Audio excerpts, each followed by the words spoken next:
Hi guys, I hope you're well. I wanted to talk about segmentation today. Imagine for a second you've got 5 people. All 5 of these people are from the same neighbourhood, they're all Caucasian, all have a similar level of affluence, and at first glance may look similar on the surface. But in fact they want and respond to 2 completely different things. Let's imagine for a second I've created a brand new, let's say, vegan chocolate bar. Let's also assume that I've decided that my target audience is female, let's say aged between 20 and 37 years old, married with children and read a typical British newspaper, the Daily Mail. Traditional ways to influence this group would be for one generic message for all women who fall into this category. In the 1950s, examples of this may include Beans means Heinz as the advertising. This is a more creative-led form of communication from the top down, simply hoping that your creative ideas create the desired influence. Much more recently, ways to influence people have become much more audience-led, as agencies and creative teams have access to unparalleled levels of consumer data, all harvested from our online footprints. Using this data, it's possible to exert an even greater level of influence over our target audience by offering a much more granular and bespoke approach to influence. If we take our example, our female target audience for our vegan chocolate bar may look very similar on the outside, but their worldviews could be completely different. As a result, their influence triggers will vary too. For example, both may want to buy our vegan chocolate bar, but one may be very health conscious and may not want any refined or processed sugars in their diet, whilst the others are more environmentally focused and would want it without dairy or palm oil. With this knowledge in mind, the creative or communication advert or influencing medium could be tailored accordingly.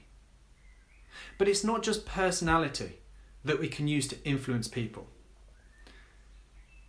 Demographic and geographic information can also assist us in making a targeted approach to influence. In doing so, there's a number of things we could consider. Age, gender, ethnicity, religion, education, their income level, whether a homeowner or not, socio economic status, geographic factors, etc., etc. Now these are more fact-based attributes. So whilst they aren't as varied as personality types, they do provide crucial information to help pinpoint our target market. Attitudes, on the other hand, do require much more finessing. Personality traits are heavily influenced by these examples. Advertising resonance. What kind of magazines do they read? Automotive data. What kind of car do they drive? Consumer data. Consumer confidence. Are they economic or business? Lifestyle data. What loyalty club do they belong to? What are their buying styles or patterns? What's the civic or political engagement segments? What church do they attend? What's their mobile phone packages and types? What's their level of usage? Knowing this information alongside other pieces of information can influence the way that you vote, the products and services that you buy, and more. So taking into account people's activities, interests and opinions, that's activities, interests and opinions, AOIs for short, by marketing executives, and their previously mentioned behaviours and attitudes, people can be influenced through 6 persuasion principles. These include reciprocity, scarcity, authority, consistency, liking, and consensus. It's the application of these 6 persuasion principles that can influence and persuade others.